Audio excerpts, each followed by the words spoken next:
Hey, Shalom, Shalom. This is the brother Bayan here to bring you a quick lesson. Prior to get started, I want to give infinite honors and prayers to Yahweh, Bahashem, Yahushai, Bahashem, Kakadash. Double honors to the apostles and elders of GMS who taught me this truth. Peace and salutations to the hopeful elect, and you Akyam, you Akwad, which is your brothers and sisters in the Hebrew that believe. All right. And another quick hit lesson, just dealing on what would you think to be a basic topic. Okay, but it's something that's still kind of controversial, with 2/3 of our people, and probably not even controversial being the word, but just the lack of understanding. All right, but this quick lesson here is going to be on the manners of death. All right, which is something that's not really easy to understand for most people. Well, the first question that if somebody dies, you can always imagine somebody saying why and how. This person never did that. This person wouldn't hurt a fly. This person was just this, in their eyes, the most innocent person to ever walk this earth. And that's the thought of 2/3 of our people. All right, but once you get into the scriptures, the scriptures, this is where you get the 100% understanding, man. All right, the scriptures is where you tap in until your ultimate power. All right, your ultimate thinking ability. All right, all the answers are here in the scriptures. All right, and understanding, that you do not die for no reason. All right, and that's probably going to be the title of the lesson or something around that. But you don't die for no reason, man. And now that I said, I didn't want to go in this order, but hey, let the spirit do what it do. I'm gonna kick it off with Job. This is Job 4. Job 4:7. It says, "Remember, I pray thee, whoever perish being innocent, or where were the righteous cut off?" Question mark. All right, and these are questions. All right, so that allowing you to know that nobody has ever died being innocent. All right, man, child, woman, newborn, old lady, however your death was, whether it was gruesome or not, or you died in your sleep, it doesn't really matter. And especially, the most sensitive topic to our people, you can't tell them why a newborn was killed, to even get more explicit, all of these wicked things that happen in this world that we live in, children getting kidnapped, children getting raped to death, just going completely missing, waking up, not waking up, but going out and about and getting kidnapped and their organs being taken from them, and you would think like, damn, that's a real gruesome way to die. All right, but the ultimate thing that you got to think about is, what did this person do? All right, it's things that we have to pay for. Okay, you have to pay for your sins. All right, because sin is the only true reason of death. All right, if you don't sin, you don't die. All right, if you sin, you die. And I'm gonna grab that real quick in the book of Romans, Romans 6:23. And this is a simple math equation, the way I like to put it. For the wages of sin is death. All right, wages of sin is death. Sin equals death. All right, death has to come behind sin. All right, and that's why, as believers in this truth, we know that we try to walk lightly as we can, because truthfully, we've all sinned pretty much, since as a little boy, a little girl walking this earth. All right, walking into this land of iniquity. All right, this land of sin. All right, this captivity, the curses that has been placed upon us. It's no way around it. All right, it tells you that our righteousness is as filthy rags. All right, we have sinned some way, somehow, in major manners and in small manners, but in general, just all manners, we have sin. Jake out here trying to make a new word, son. But nah, Salaki. The wages of sin is death. All right, But the gift of Yahweh Shem Yahushua is eternal life through Yahweh Shai Mashiach our Lord. All right, and that's why we need the Lord to come back ultimately. All right, because once the Lord comes back, you know, in Hebrews 8:8 come in play, where the laws is going to be in our inward parts, and we're not going to be able to sin no more. All right, you know, that's why we long for this place to be gone. All right, because somehow, some way, you know, you could play this back like a record, but it's crazy. You can't get away from it. You can't escape from sin. All right. The only thing you could do is just try to do better day by day. Okay. Like for the most part, you know, even in a righteous man mindset, all right, you don't wake up and be like, all right, well, what type of sin I'm about to get into today? All right. You think about all the things that you could do to please the Lord. All right. But somehow, some way, you may walk down the alley of sin. All right, and you just can't avoid it, and that's the curse again that we're living with, and we have to deal with in this captivity here, man. But I'm gonna jump back to that Job 4:7, and I'm reading it again. It says, "Remember, I pray thee, whoever perished being innocent, or where were the righteous cut off?" All right, it's nowhere in the scriptures where a righteous man, you know, through his entire lives, because it's not you may try to say, oh, Yahweh Shai, when he walked the earth perfectly. All right, he completed his task, and he did it in the most uprighteous manner, which is that being true.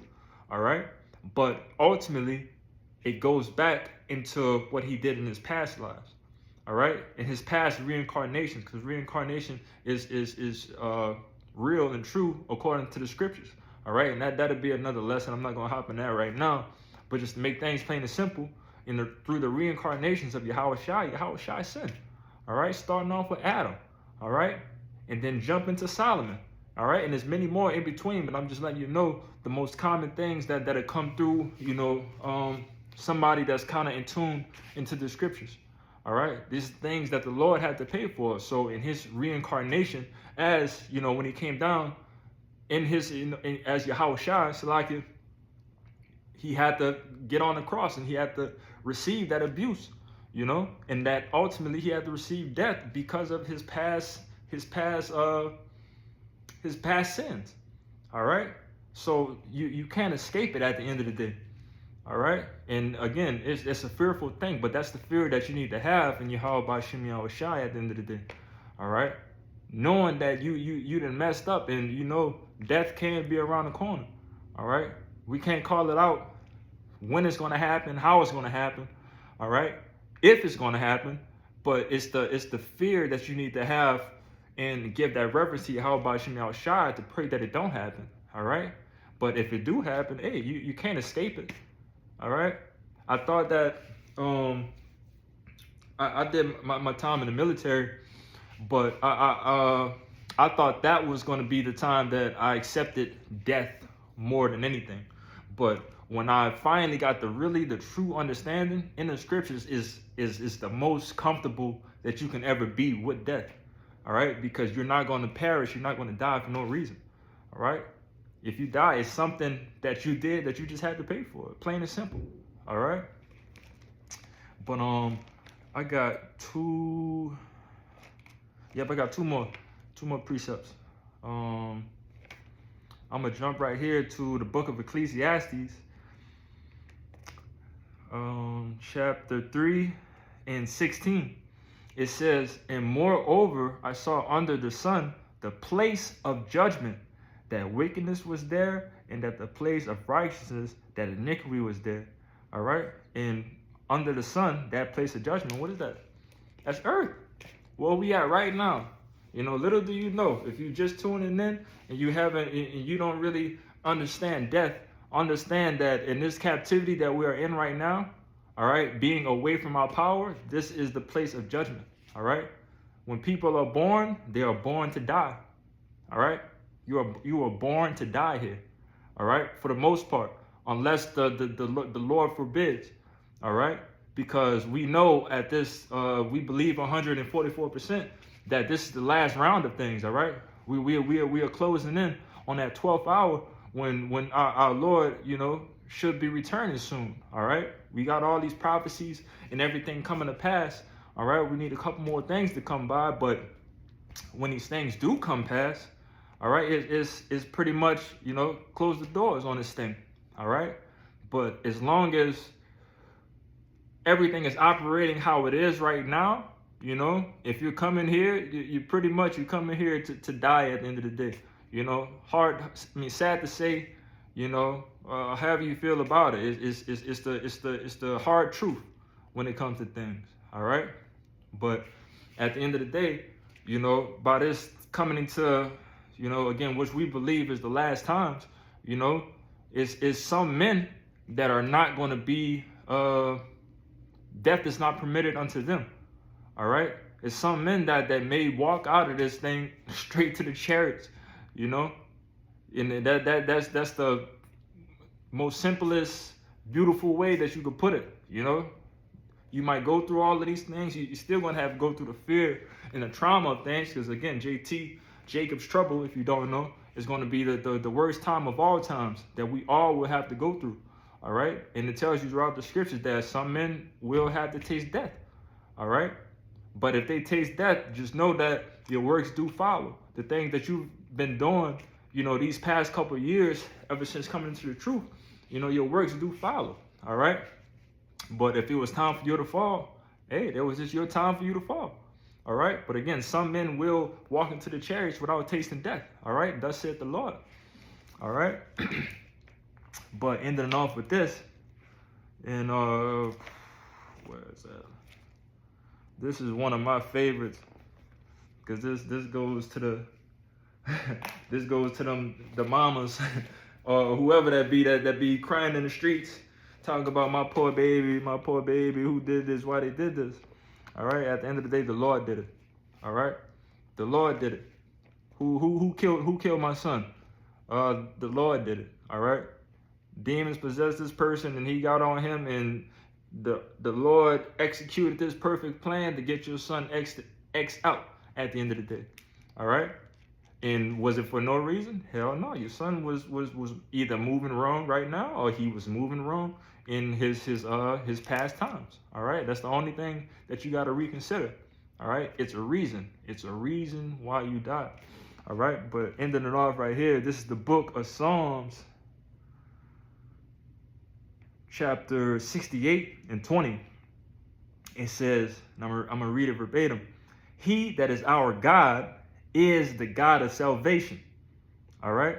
And we know that Yahweh Shem Yahushua is the power, our God, our power of salvation. All right. To those that are, doing good, doing the works of Yahweh Shem Yahushua. Your salvation belongs to Yahweh Shem Yahushua. All right. But what else belongs to Yahweh Shem Yahushua? And it says right here, and unto God, our power, the Lord, belong the issues of death. All right. It belongs the issues of death. So like, if a bug, Jay get on the interstate every day and probably go through some backwoods or whatever, it might have like a 100-something bugs just splattered all over your windshield. All right. You might be seeing some roadkill on the ground. All right. And it's the Lord. All matters, not just some matters, all matters. All right. Bugs, rodents. All right.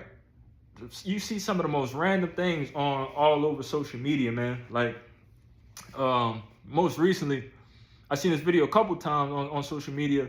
A plane had to crash land. All right. So this one plane coming through the sky crash lands on an interstate or comes through an intersection and smashes into a car and kills somebody. All right. These things it's just so precisely put out that, you have to understand that the Lord is the one that is orchestrating the things. All right. These things are so precise. Like you can't deny. You can't deny it. It's like none of this is just up to most random, things happening. All right. And whichever death you receive, that's a death you're supposed to receive. All right. So, and don't get it twisted too. Jake ain't no robot. You still going to mourn over certain things. you know, there's nothing wrong with mourning. And, you know, if somebody was to die close to you, but at the end of the day, the way to get over that thing is to, man, get in with these scriptures, man. Get in with these scriptures and understand, you know, understand the Lord and understand how the Lord works, you know, and understand how the world works. All right. This is the book of life. These are the Holy Scriptures. The Holy Scriptures is the book of life, man. You know, that will unlock everything that is needed for you to understand at this moment. All right. You Negroes, Latinos, and Native Americans, you know, for you other nations, you can kick rocks. All right. But if you have that belief in Yahweh Shem Yahushua and the works that he has done in the past and the works that he's, you know, constantly doing day in and day out, you know, hey, you got it, man. Believe. Continue to believe. All right. But again, that's all I had, all ammo I had on this thing, man. But I pray that this lesson was edifying. Prior to get started, I want to give infinite knowledge. Salaki, I said getting started. I'm moving too fast. Salaki. Prior to get out of here, I want to give infinite knowledge and prayers to Yahweh, Bahashem, Yahweh Shai, Bahashem, Rakakodash. Double honors to the apostles and elders of GMS who taught me this truth. Peace and salutations to the hopeful elect and you Akim and you Akwath, which is you brothers and sisters in the Hebrew that believe. And Shalom.